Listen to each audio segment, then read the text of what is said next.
Hi everyone. Today we'll start with learning outcome D. Here I will be sharing a PPT with all of you. We'll talk about uses of statement of comprehensive income to business decision maker and stakeholders. As we all understand that in physical financial statements there are three types of statement: profit and loss, balance sheet, and cash flow statement. We will be talking basically majorly about these two statements today: profit and loss account and balance sheet. So let's start with P&L account.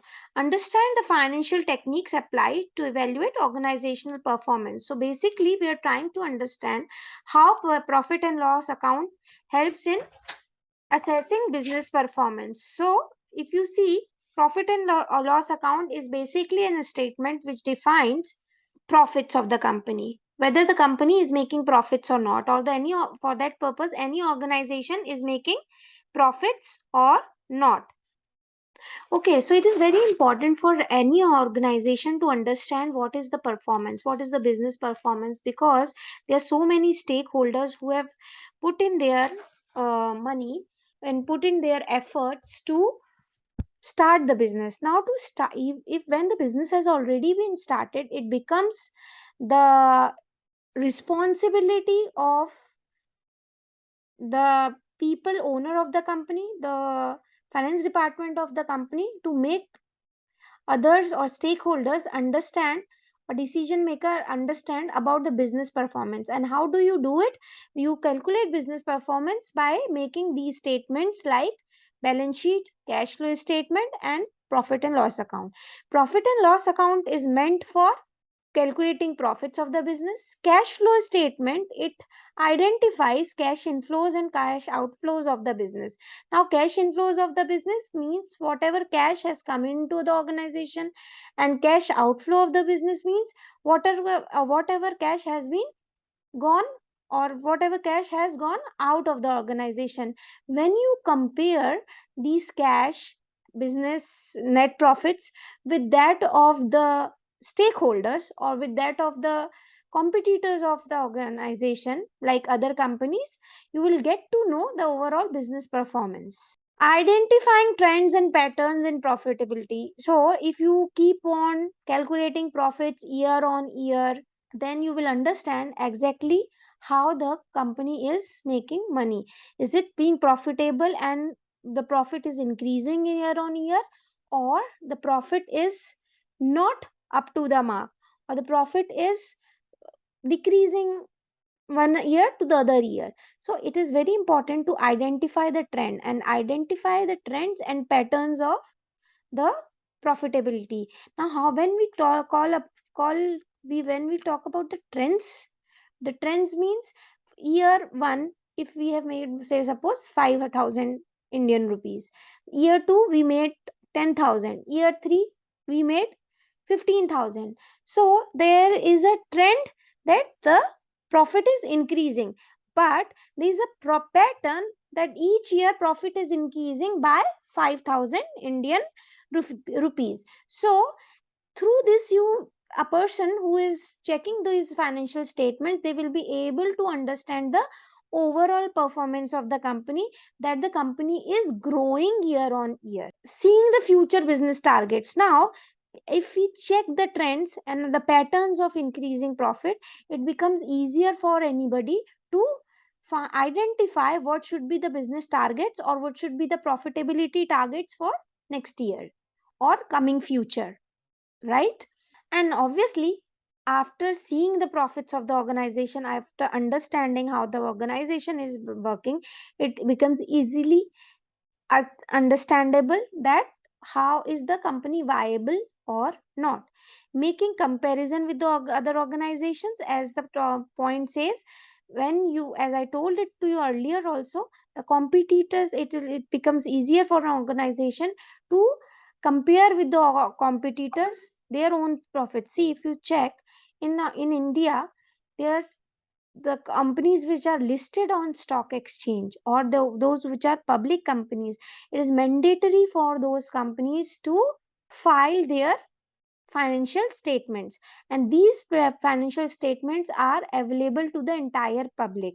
So if it is a public document, it is accessible to anybody, it will be accessible to the competitor also. So for with you, it becomes really easy to compete with the other person, to try to understand how they are doing, how much operating profits they are making, how much money they are making from other incomes. So all these things make comparison easier.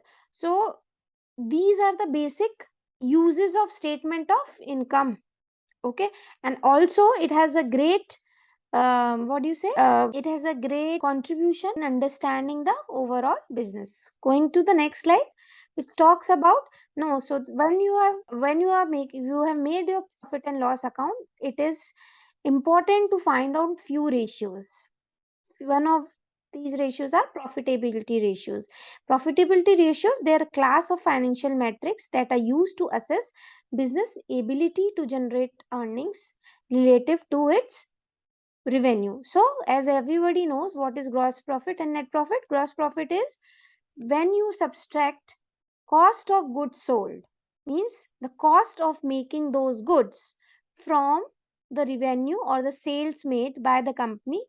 This we can, the gross profit comes out. So the percentage of gross profit to the sales is gross profit margin, and net profit to the sales is net profit margin, which means company will be able to compare where more costing is being incurred. If the gross profit is really low in comparison to the competitors, then it is very important for the organization to try to find out such vendors or such suppliers who can provide raw materials to the company at the lower cost.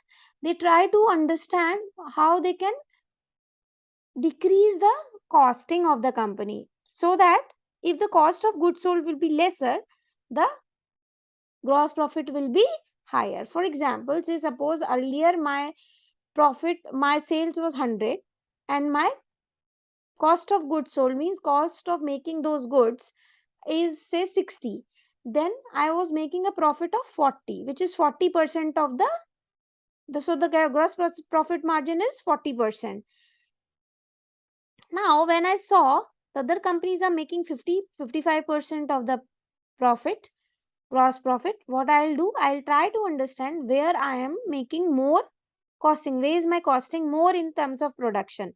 So suppose I found out that there is something related to electricity and something related to raw material. Electricity is, we'll try to understand how the electricity will be made lesser. The cost of electricity can be, or the electricity can be efficiently used.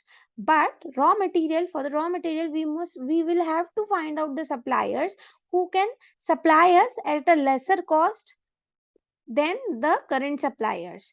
When we do try to do it, our gross, the cost of goods sold will be less. Say suppose because of that, now my cost of goods sold is, instead of 60, it is 50 now, and my sales remain the same 100, but my cost profit margin has increased from 40% to 50%. This is how the gross profit margin, or this is the contribution of gross profit margin in understanding the earnings relative to the revenue of the organization. Similar is the net profit margin.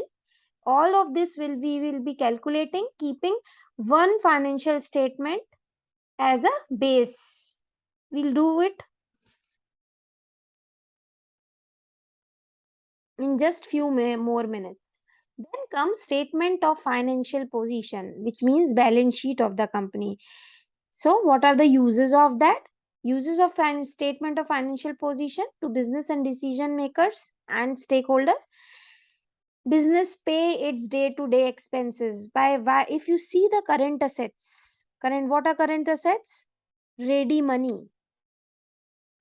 If you see your current assets, you will be able to understand whether a company is able to pay its day-to-day expenses or not. For example, if suppose I have stock of 2 million, I have accounts receivable of 6 million, but I have a cash of only 50,000 or maybe 10 lakhs, which means even though my current assets are big, huge in millions, but the ready money to pay to my debtors, okay, my creditors, sorry, to pay to my creditors are is less. So I will have to take loan from a bank or another source to run my day to day expenses. So it is very important to check the liquidity of the company. So one of the ratios which we will be doing as a part of this is current ratio.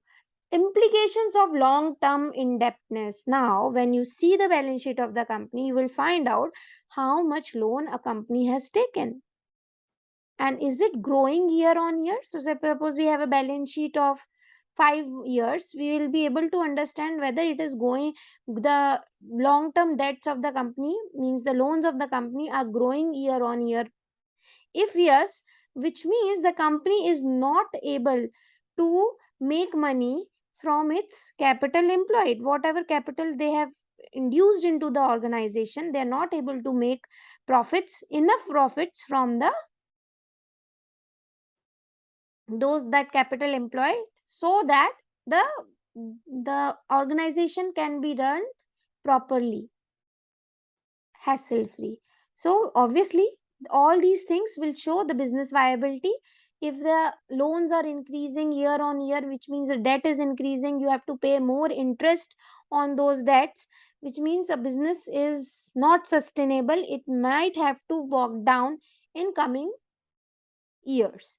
So now the other important aspect, as I told you, while seeing the balance sheet, you will also be able to understand the cash reserves of the company, the ready money of the company, which helps company in executing the day to day expenses. Investment potential. Yes, if the company is is able to make more profits, it has a potential to invest in other profit businesses also and other companies also, so that it can make more money from other sources also. So this is how, when you see the balance sheet properly, you will be able to understand how the company is doing. Is it viable for a new shareholder to put money into the company or not? So basically, if suppose I am a person who has to make a decision making, say suppose as a shareholder, should I put the money in this particular company or not, what two major statements I will check is P&L account and balance sheet. Your income statement will show how the company is making profits. Your balance sheet will show the overall assets of the company and its composition. If the composition is more towards debt, means the company is not making enough profits to run its overall operations, then in that case the company has to holder has to make a decision of not entering into a company which might be making losses in near future, or might be able to not to pay its debt and can become a bankrupt. Next important point is, which we'll talk about, is working capital management. How do you manage your capital? Now, working capital means current assets minus current liability. Means capital after paying your current liability, what money is left to pay your day to day expenses, or to induce money into your operations of the business. For these three ratios are calculated: current ratio, acid test ratio, and return on capital employed. Now the question will arise, what is why we need to calculate these ratios? So both the current ratios, these are the current ratio and asset test ratio, are working capital ratios, and measure companies short term ability to generate enough cash to pay off all its debt that becomes due right now, new in short term. Say suppose if I have to pay 10 lakh or 10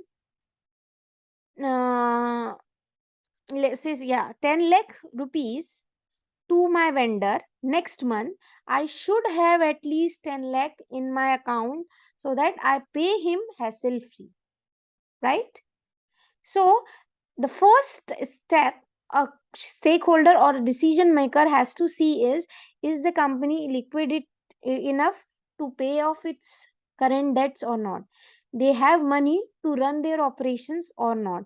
So this can be easily calculated with the help of asset test ratio and current ratio, which we will be calculating towards the end of this unit. The term return on, now next is return on capital employed, is refers to financial ratio that can be used to assess a company's profitability and capital efficiency, which means a company is able to make or generate profits properly with the help of the capital which it has put it into the use. So in the return on capital employed is return which is pure interest and tax free, because tax, so you have, what you have to take is net profit before interest and tax for return on capital employed.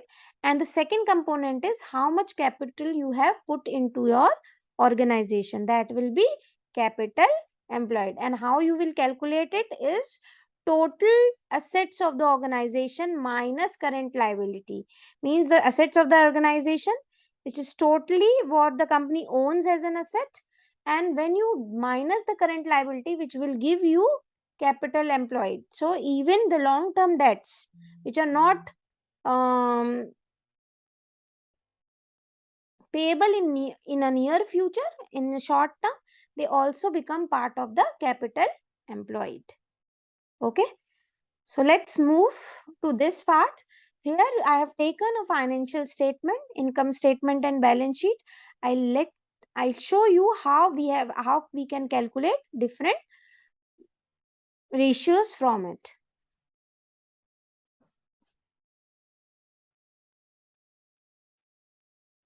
I hope you're able to see this Excel sheet. Now what I have already done is I have found out the required details and put it already in the balance sheet, otherwise there may be a confusion. I will send this Excel sheet. You all can have a look on the Excel and try to practice it on your own without seeing the answers which we will be calculating here in the session, today's session. So, gross profit margin, the formula for gross profit margin is, as we have seen earlier, gross profit margin is gross profit divided by sales into 100. Now, if you check this 2012, I have made a revenue, which means a sale of, I can term it as sales also,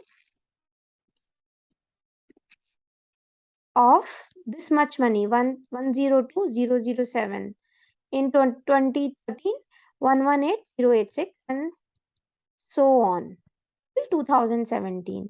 My gross profit means revenue minus cost of goods sold. So if you can see here, revenue is this, which I've put in here, and cost of goods sold is this. So after they have already calculated gross profit, so what I have done is I have put in my gross profits here as a part of Excel sheet. Now I will put formula equal to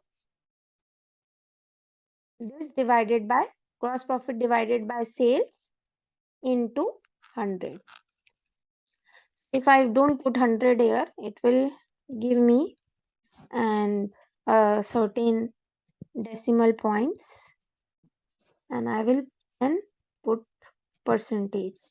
So if you see in 2012, the pattern of gross profit is in 2012 it was 62%, then it dropped down to 59%, and then 63%, 63%. So the gross profit is consistent year on year. The company's performance is really not that great. The company is not although it is making gross profit. So this is how we will be able to understand the company although is making a good gross profit margin, but the gross profit margin is consistent. So if the company needs to increase their profits, it has to increase their sales also. If you see, the sales of the company are increasing year on year, but still the gross profit also is increasing, which means company needs to check on the cost part of the thing. So if the cost profit is increasing year in on year, is it something which is good or cannot be is inevitable? If it is evitable, company needs to check the cost of goods sold. Then they will be able to increase the gross profit of the organization percentage wise. Now if we check, the other check is net profit margin. How do you calculate it? Equal to net profit minus operating expenses minus tax, or also call it as net profit after tax divided by sales. If you do this, convert it into percentage, you will see the first year the net profit was 2%, then it grew to 10%. Wow, it is 16%, 19%, 19%, and 21%. So what is the trend? Trend is the entire net profit is increasing year on year consistently, which means company is making enough or spending less to make more profit into the organization. So it is making good percentage of net profit. Now, as we see, move on to current ratio, we'll find out current asset minus up divided by current liability. How do you do it? The key components here in the balance sheet, if I go and check the balance sheet of the organization, it gives me assets. The assets comprised of cash, accounts receivable, as you can all can see, inventory, property, and equipment. Now the entire balance sheet, the asset side is divided into two parts. One is the long term assets of the organization, the other are current assets. So if we see, cash, account receivable, and inventory are current assets, and property and equipment are long term assets of the organization. So to calculate current ratio, we have to find out what all are the current assets of the organization. So if you see, the current assets of the organization are cash, accounts receivable, and inventory. If you sum up all of these, you will find out a certain number which is your current asset. So here I have already found out how. Equal to, I did addition sum of all the three: cash, accounts receivable, and inventory. Same formula I copy pasted in other cells also. It gave me the entire total. Now if you see this total current assets, how do I calculate my current ratio?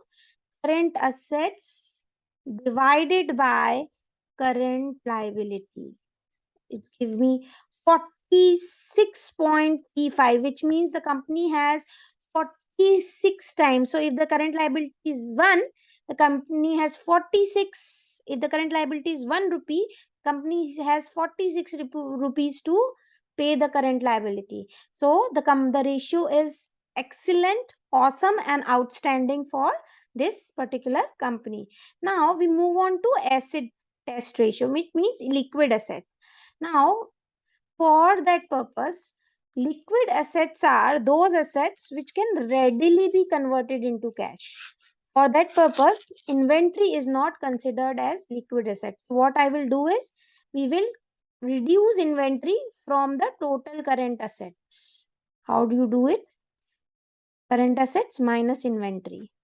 I will write down here also for your reference: current assets minus inventory. Please practice it if you get time, because without practice it will be like you have heard something but you don't know how to do it practically. This is my liquid asset, and how do I calculate asset test ratio? Asset test ratio equal to liquid assets divided by current liability. Excellent asset test ratio also, which means if you see, the company has enough money to pay off its current liability. Then comes the third ratio, in the category of working capital management, this return on capital employed.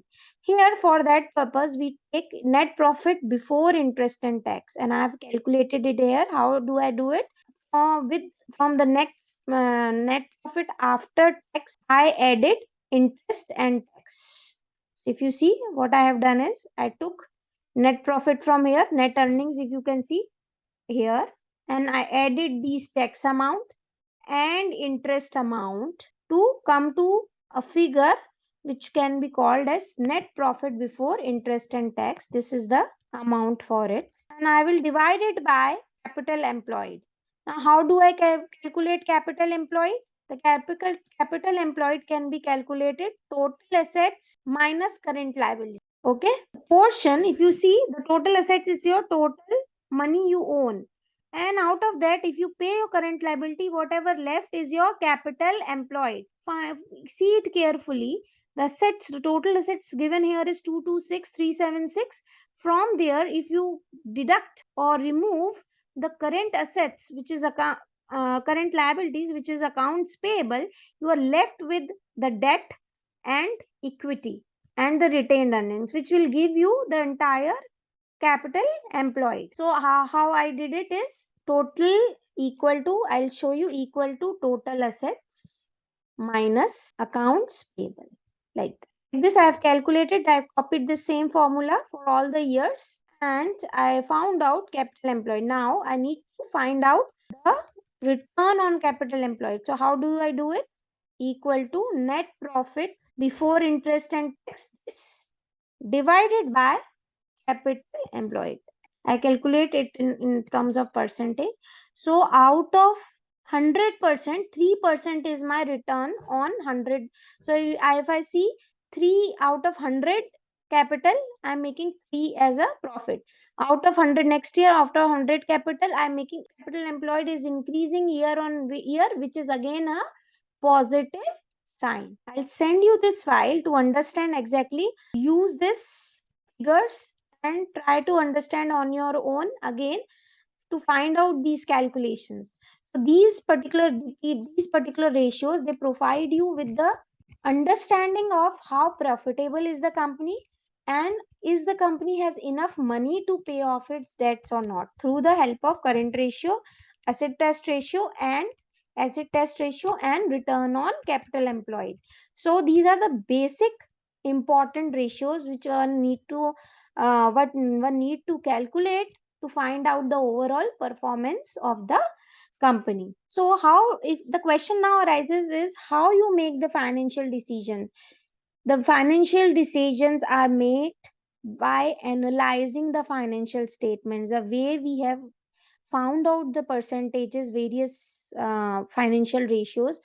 A person who is a decision maker or a stakeholder or a shareholder of a company, after reading these financial statements carefully, after finding out these ratios properly, they will be able to understand whether the company is performing properly up to the mark or not, or it is underperforming. If it is underperforming, then as a decision maker, they need to understand what needs to be done or what efforts needs to be taken, so that the company makes enough profit so that it can sustain for a longer period of time. So based on the performance, based on the targets, based on the performance, the smart targets will be calculated. Means SMART.